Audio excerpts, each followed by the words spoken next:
कार्तिक मास अध्याय 19वां का महात्म्य।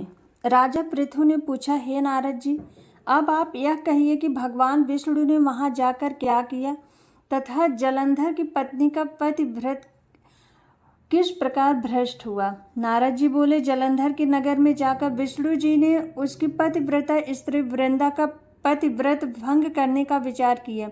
वे उसके नगर के उद्यान में जाकर ठहर गए और रात में उसको स्वप्न दिया। वह भगवान विष्णु की माया और विचित्र कार्य पद्धति थी और उसकी माया द्वारा जब वृंदा ने रात में वह स्वप्न देखा तब उसका पति नग्न होकर सिर पर तेल लगाए महिष पर चढ़ा है।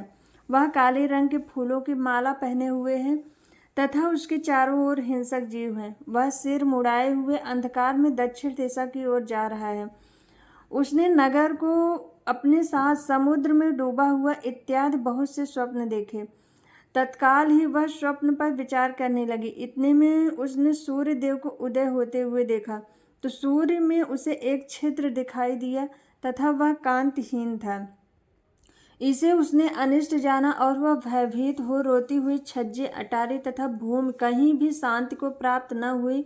फिर अपनी दो सखियों के साथ उपवन में गए, वहां भी उसे शांति नहीं मिली। फिर वह जंगल में निकल गई।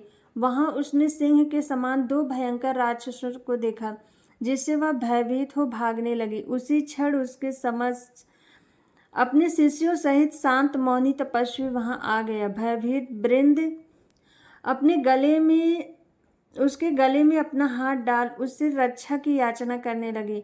मुनि ने अपनी एक ही ओंकार से उन राक्षसों को भगा दिया। वृंदा को आश्चर्य हुआ तथा वह भय से मुक्त हो मुनिनाथ को हाथ जोड़कर प्रणाम करने लगी।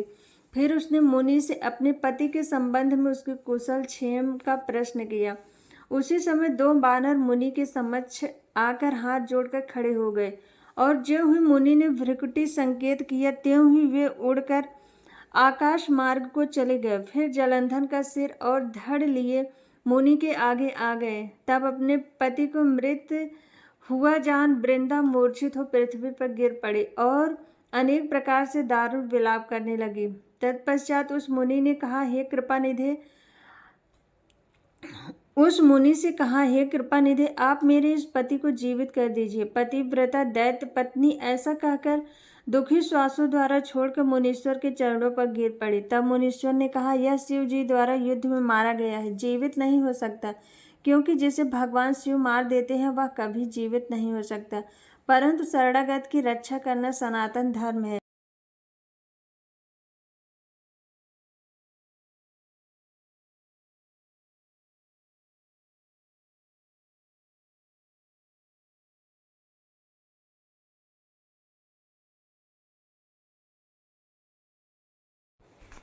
जलंधर ने उठकर वृंदा को आलिंगन किया और मुख चूमा।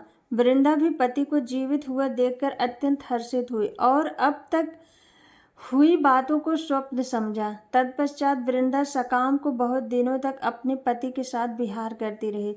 एक बार सूरत एवं संभोग काल के अंत में उन्हीं विष्णु को देखकर उन्हें ताड़ित करती हुई बोली, हे पराई स्त्री से गमन करने वाले विष्णु, तुम्हारे शील को धिक्कार है। मैंने जान लिया है कि मायावी तपस्वी तुम ही थे। इस प्रकार कहकर कुपित पतिव्रता वृंदा ने अपने तेज को प्रकट करते हुए भगवान विष्णु को शाप दिया, तुमने माया से दो राक्षस मुझे दिखाए थे, वही दोनों राक्षस किसी समय तुम्हारी स्त्री को हरण करके ले जाएंगे। सर्पेश्वर जो तुम्हारा शिष्य बना है यह भी तुम्हारा साथी रहेगा।